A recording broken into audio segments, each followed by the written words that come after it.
Ban갑습니다.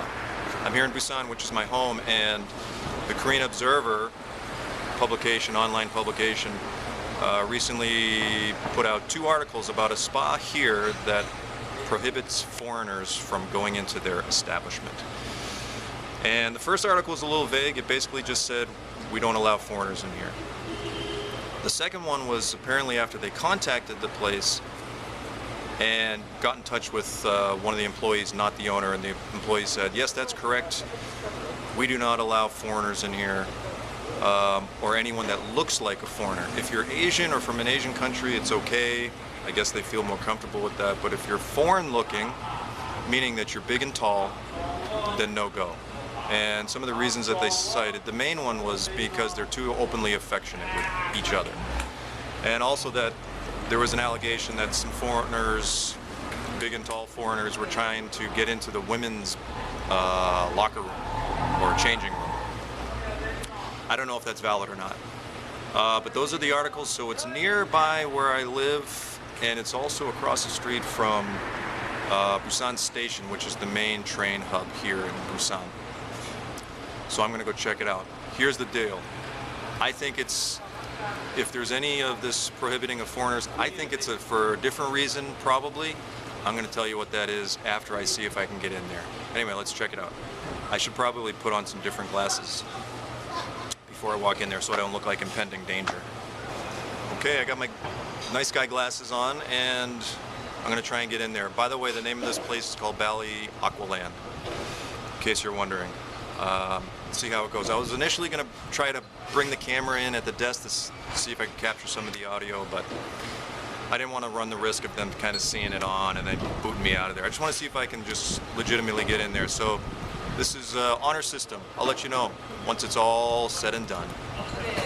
Okay, so I walked in, straight in, no issues. So here's the thing. Here's what I think it is. You have this area, which is right around the corner from this Aqualand Spa, which is right across the street from Busan Station, which is the major train hub here in Busan.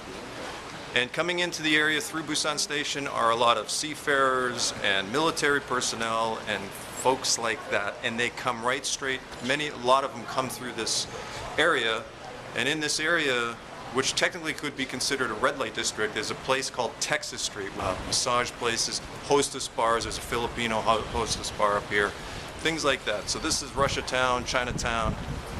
Probably a lot of people here getting drunk, trying to get into that spa, causing issue, and they weren't letting them in after a while. That's my guess. Here's the thing. Right after I did the first part of that video, as I'm walking in, I see this guy coming out of this Aqualand place, and he looks like a Westerner to me. Most of the time, if I see somebody that's white, they're Russian. I can kind of tell. But this guy looked like a Westerner, so I was like, hey, did they let you in there? And he started talking to me. He had an Australian accent. He's like, yeah, why? I was like, well, you know, there's this issue going on where people are reporting that this newspaper is reporting that online news place is reporting that they're not letting foreigners in there. And he's like, yeah, somebody told me about that before, but I've never had an issue. I've been here 3-4 times. I come at various times of the day. I'm like, oh man. He said it's probably because this is a red light district, and you probably have people that are drunk or all wound up. You know, you've got these hostess bars here, so they're probably coming out all wound up, trying to get in there at odd hours. So they probably just made the decision, look, this is my business. If I don't want to let you in, you look a little bit shady, and you've been doing a little boozing, I'm probably not going to let you in. I walked straight in like there was nothing. Here's the biggest issue for me. I probably won't go back, because for 6,000 won, if you live in Busan, in the downtown area, not in Hyundai and stuff like that, your best bet is Songdo Hesupia. It's the best place, right next to Yeongdo Bridge. I would go there. Anyway, these places let me in. I don't think it has anything to do with me being Korean or a foreigner or big and tall or anything like that. That's it. Thanks for watching. Peace! This guy's from the Korean Army.